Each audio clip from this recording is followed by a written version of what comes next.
नमस्ते. मी भाऊ तोरसेकर. तुम्ही बघत आहात प्रतिपक्ष. मित्रांनो, मी नेहमी एक गोष्ट जी परत परत तुम्हाला आठवण करून देतो. उथळ पाण्याला खळखळाट पार असं आपण म्हणतो.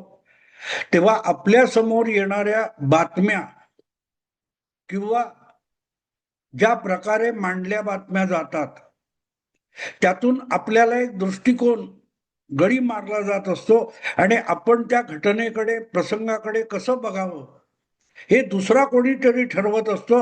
आणि आपण तसा समज करून घेतला की मग आपली सगळी पुढची अंदाज गणित चुकत जातात. आता गंमत बघा ना, बंगालमध्ये सत्तांतर झालं, भाजपचे सरकार आलं, ममता दिदीचं सरकार गेलं, असं म्हटलं की आपल्याला वाटतं सरकार आलं. पण खरोखरच बंगालमध्ये जे सत्तांतर झालंय ते एक पक्षाचं सरकार जाऊन दुसऱ्या पक्षाचं सरकार आलं, ही निव्वळ वस्तुस्थिती आहे. पण खरोखरच जे भाजपचं सरकार आले, जे मंत्रिमंडळ शुवेंदू अधिकारी यांच्या नेतृत्वाखाली तयार करण्यात आलंय, शपथविधी उरकण्यात आलाय, ते सरकार म्हणायचं का? का 4-5 मंत्री शुभेंदू अधिकारी यांच्या बरोबर घेण्यात आले आणि शुभेंदू अधिकारी मुख्यमंत्री आहेत? त्या सरकारमध्ये कोण कुठला मंत्री आहे? गृहमंत्री कोण आहे?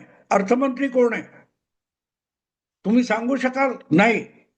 याचं कारण, बंगालमध्ये भाजपचं सरकार आलं, शुवेंदू अधिकारी मुख्यमंत्री हे सांगितलं जातं, पण अजूनही संपूर्ण मंत्रिमंडळ तयार झालेलं नाही. किंवा ज्या मंत्र्यांचा शपथविधी केल्यामुळे त्या 6 लोकांना मंत्रिमंडळ म्हणायचं, त्यापैकी कुठल्याही मंत्र्याकडे कुठलं खातं आहे हे पण आपल्याला माहित नाही. आणि बंगालचा हिशोब केला तर साधारणपणे तिथे जितके मंत्री व्हायला पाहिजेत त्याच्या 15% सुद्धा, 12% सुद्धा मंत्री सरकारमध्ये सहभागी झालेले नाहीत. पण धडाक्यात शुभेंदू अधिकारी यांनी आपल्या सरकारचं काम सुरू केलं आणि फार मोठा फरक सामान्य माणसाला, बंगाली माणसाला जाणवायला लागला. या बातम्या आपण बघतोय. पण जे काय चाललंय ते खरोखरच एका परिपूर्ण सरकारचं लक्षण आहे का? ज्या वेगाने 2-3 आठवड्यामध्ये मुख्यमंत्री शुवेंदू अधिकारी यांनी कामाचा धडाका लावलाय असं सांगितलं जातं, त्यांना आपलं सरकार बनवता आलेलं नाही, ही वस्तुस्थिती आहे. पण जो फरक बंगालच्या सामान्य जनतेला जाणवतोय, बंगालचं राज्य सरकारचं प्रशासन, पोलीस प्रशासन, एकूण जनतेतल्या भावना, जनतेला जाणवणारा बदल हा फार महत्वाचा आहे. आणि मग लक्षात येतं की हे सरकार बनवणं, बंगालमध्ये सत्तांतर घडवणं, यासाठी एका निवडणुकीच्या प्रचारापुरता हा विषय नव्हता. गेली कदाचित 2-3-5 वर्ष यावर मोदी सरकार, पंतप्रधान नरेंद्र मोदी, गृहमंत्री अमित शाह आणि भाजपतले काही अभ्यासू, जाणकार किंवा राष्ट्रीय सुरक्षा सल्लागार अजित डोवाल यांनी किती बारकाईने काम केलेलं असं लक्षात घ्या. मला एक आठवतं की ऑपरेशन सिंदूर गेल्या वर्षी झालं, त्यानंतर दीड महिन्यानंतर संजय दीक्षित माझे मित्र आहेत हिंदीतले, त्यांच्या जयपूर डायलॉग या युट्यूब चॅनेलवर एका चर्चेत भाग घेताना मी सांगितलं होतं की जे थांबवण्यात आले, युद्धबंदी किंवा युद्धविराम म्हणून ऑपरेशन सिंदूर थांबवण्यात आलं, त्याचा पुढला भाग पश्चिमेला होणार नाही, पाकिस्तानच्या बाजूने होणार नाही, तर तो बांगलादेशच्या बाजूने होईल.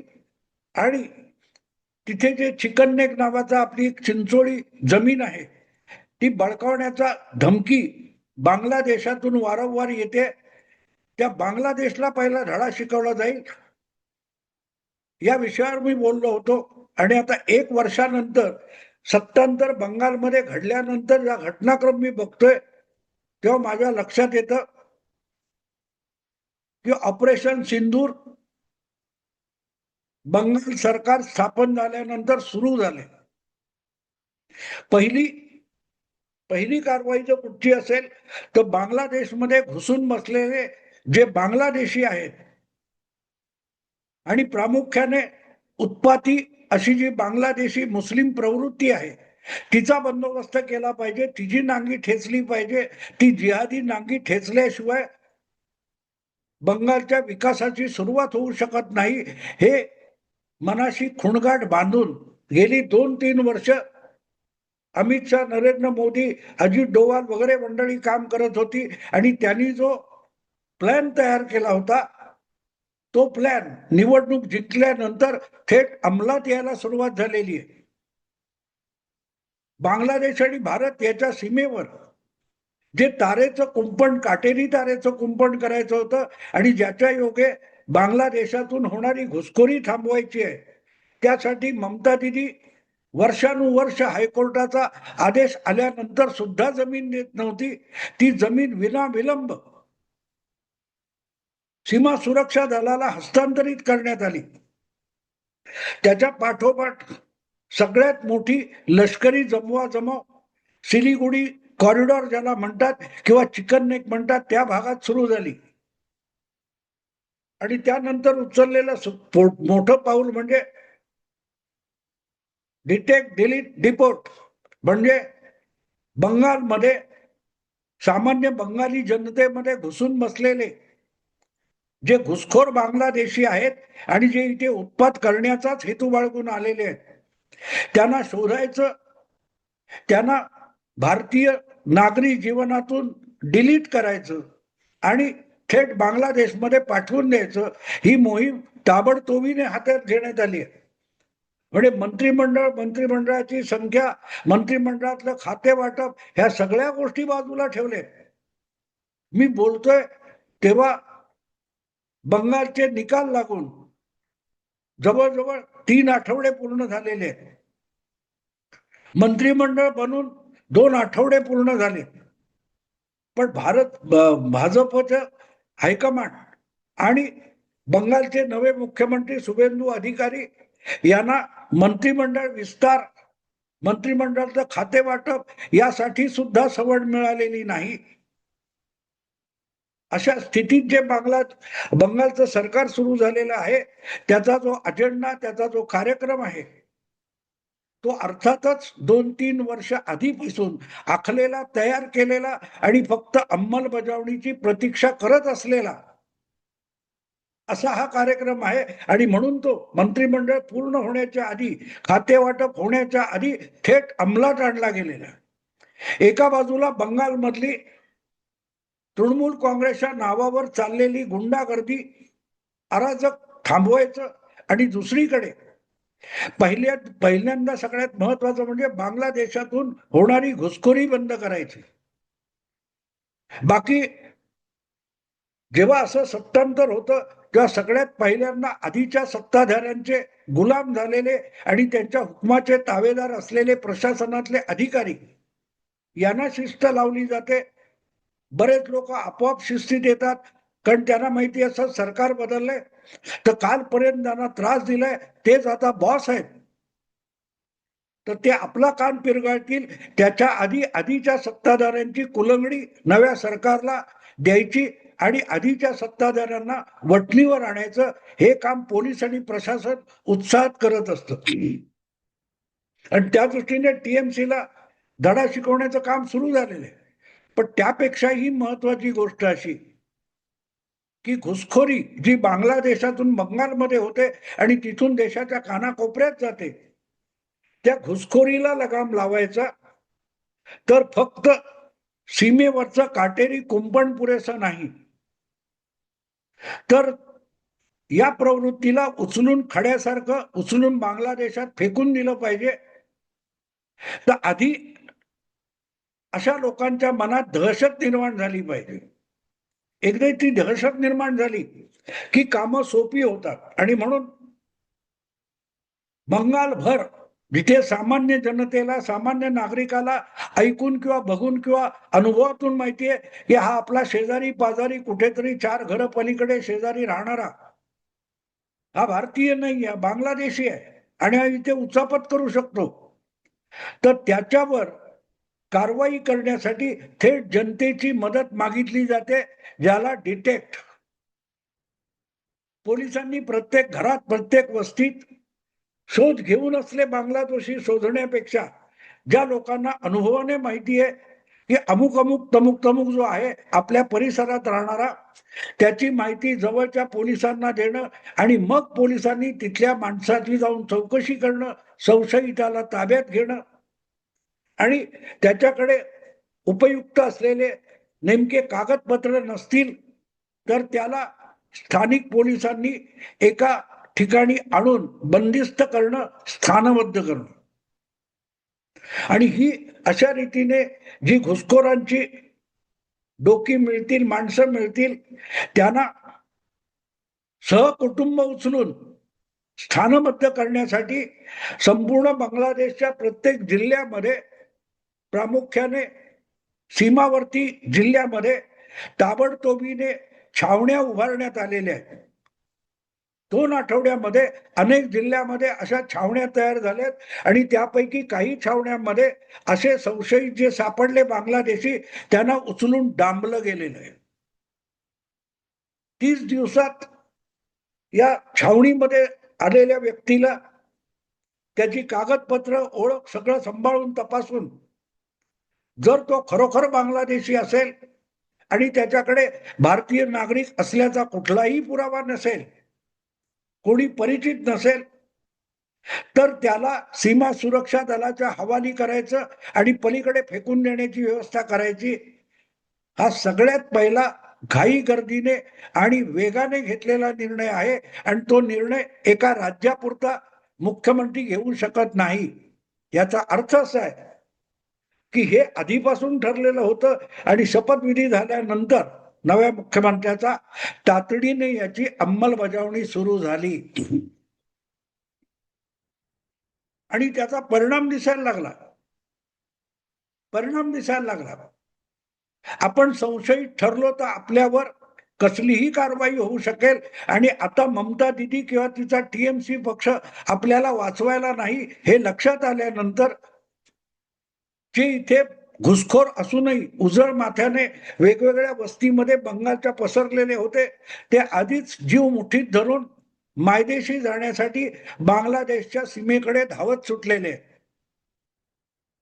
बऱ्याच ठिकाणचे व्हिडिओ आले, त्यापैकी हकीमपूर नावाचं जे भारत बांगलादेश सीमेवरचं एक द्वार आहे, दरवाजा आहे, जिथून ये जा चालते, अधिकृतरित्या चालते. त्या ठिकाणी अक्षरशः शेकडो बांगलादेशी आपल्या घरातलं सामान सुमान, कपडे लत्ते, बाड बिस्तारा घेऊन हकीमपूर सीमेवर जाऊन पोहोचलेले. जिथे नाही तिथे अशा लोकांना पोलीस ताब्यात घेत आहेत आणि सीमा सुरक्षा दलाच्या ट्रकमध्ये घालून त्यांना छावण्यांमध्ये नेलं जात आहे. याला म्हणतात कायद्याची दहशत, कायद्याचा धाक. ममता दिदी गेली, टीएमसीचं सरकार गेलं, याचा सगळ्यात पहिला परिणाम दिसायला लागलाय की जे कुठल्या ना कुठल्या बेळात वस्तीमध्ये लपून बसलेले बांगलादेशी होते, ते आपल्या इच्छेने धीर सुटल्यामुळे मायदेशी पळून जायला निघालेले आहेत. त्यातल्या अनेकांच्या मुलाखती तुम्हाला व्हिडिओमध्ये युट्यूबवर बघायला मिळेल. ते आपली ओळख अजिबात लपवत नाहीत. हो, आपण बांगलादेशी आहोत, आपण अमुक तमुक बांगलादेश मधल्या जिल्ह्यातले आहोत, आपलं कुटुंब, आपला परिवार तिथे राहतोय हे स्पष्टपणे सांगतायत. किंबहुना आम्हाला सुरक्षित परत मायदेशी जायला द्यावं यासाठी ते लोक प्रयत्न करतायत आणि त्यासाठी स्वतःच बाड बिस्तारा गुंडाळून हकीमपूर सारख्या त्या सीमेवर येऊन दाखल झालेले आणि हा लोंढा चालू आहे. उर्वरित बंगालभर पसरलेल्या प्रत्येक जिल्ह्यामध्ये, प्रत्येक तालुक्यामध्ये जनतेच्या मदतीने पोलीस अशा बांगलादेशी घुसखोरांना शोधतायत. एक गोष्ट स्पष्ट आहे मित्रांनो, ज्या अर्थी अशा प्रकारे शोध घेतला जातोय आणि उचलून आपल्याला छावणीत टाकणार आणि छावणीत टाकल्यानंतर पुढे काय होईल हे माहिती नाही. म्हणून भेदरलेले अनेक बांगलादेशी हजारो आणि शेकडोच्या संख्येने स्वतःच बाडविस्तारा गुंडाळून सीमेकडे आलेत. पण त्याचं पुढलं पाऊल पण लक्षात घेतलं पाहिजे. एकदा अशा प्रकारे बंगालमधून या घुसखोरांची सफाई हातावेगळी 1-2 महिन्यात झाली की मग बंगालच्या सरकारी दप्तरामध्ये ममता दिदीच्या कृपेने किंवा टीएमसीच्या गुंडांकरवी ज्यांनी खोटी कागदपत्र बंगालचा भारतीय नागरिक म्हणून बनवून घेतलेली आहेत, त्या सगळ्याची छाननी होणार आहे. बंगालमध्ये ज्यांना आधार कार्ड मिळाली, ज्यांना मतदार ओळखपत्र मिळाली, ज्यांना रेशन कार्ड मिळाली, असे जे जे लोक घुसखोर आहेत, ज्यांचा आई बाप मामा काका कसलाही पत्ता नाही, आले बांगलादेशातून आणि इथे कोणाच्या तरी मदतीने खोटी नाटी कागदपत्र बनवली आणि बंगालचा नागरिक म्हणून कोणी महाराष्ट्रात आलाय, कोणी तमिळनाडूत गेलाय, कोण राजस्थानला गेलाय, कोण हरियाणा गुडगावला गेलाय, यांचा शोध नंतर सुरू होईल. कारण त्याचा सगळा रेकॉर्ड हा तो बंगालचा नागरिक भारतीय नागरिक म्हणून झालेला आहे. आणि मग एकदा ते ओळखपत्र मतदान पत्र किंवा आधार कार्ड मिळालं की तो जिथे कुठे असेल त्या महाराष्ट्राच्या मुंबईच्या पुण्याच्या किंवा गुडगावच्या बेळातून त्याला बाहेर काढलं जाईल. जे वर तोडून करून म्हणतात ना की 12 वर्ष मोदी सरकार आहे, मग तुम्ही काय करत होता? अरे तुम्ही ममता दिदी राजरोसपणे असे लोक घुसवणार आणि त्यांना खोटी कागदपत्र देऊन भारताच्या कानाकोपऱ्यात पाठवणार. त्यांचा बंदोबस्त दिल्लीत बसलेलं गृहमंत्री किंवा सीमेवर बंदोबस्त करणारे सुरक्षा दल कसं करणार, सीमा सुरक्षा दल. तेव्हा पहिलं पाऊल जे आहे ही या लोकांच्या मनात धडकी भरली पाहिजे. आणि यापैकी मला अशी बातमी मिळालेली आहे की फक्त बंगालमध्ये नाही, बंगालमधून आपली कागदपत्र खोटी नाटी कागदपत्र बनवून जे देशाच्या कानाकोपऱ्यात कुठे कुठे गेलेले आहेत, कर्नाटकात असतील, बंगलोरला असतील, चेन्नई, तमिळनाडू किंवा पुण्याला किंवा आणखीन कुठे राजस्थानला जयपूरला गेलेले अनेक बांगलादेशी आपलं घरदार गुंडाळून सुरतहून मी बातमी ऐकली. सुरतमध्ये एका जागी जवळजवळ 50 पेक्षा अधिक अशी बंगाली कुटुंब बंगाली म्हणून राहत होती, पण ते बांगलादेशी होती असा लोकांचा संशय होता आणि ते अचानक गायब झाले. जिथे त्या चाळीमध्ये आणि वस्ती करून राहत होते तिथे दाराला कुलूप ठोकून बेपत्ता झाले. याचा अर्थ सरळ आहे की ते बंगालला गेलेले आहेत आणि बंगालमधून जितकं शक्य होईल तितक्या लवकर त्यांना मायदेशी बंगालला जायचं. ही दहशत फार चांगली आहे. कायदा आणि कायद्याचा दंडुका जेवढं काम करत नाही तेवढी दहशत काम करते. आणि म्हणूनच शुभेंदू अधिकारी यांनी मंत्रिमंडळ बनवण्याच्या आधी जी काय पावलं उचललेली आहेत ती उत्तम आहेत आणि त्याची आधीपासूनची तयारी 2-3 वर्ष झालेली असणार. फक्त मुख्यमंत्र्याचा शपथविधी आणि शासनाची यंत्रणा आपल्या हाती येणं भाजपच्या बाकी होतं. ती आल्यानंतर विनाविलंब हे डिपोर्टेशन आणि पकडणं त्यांना सुरू झालेलं आहे.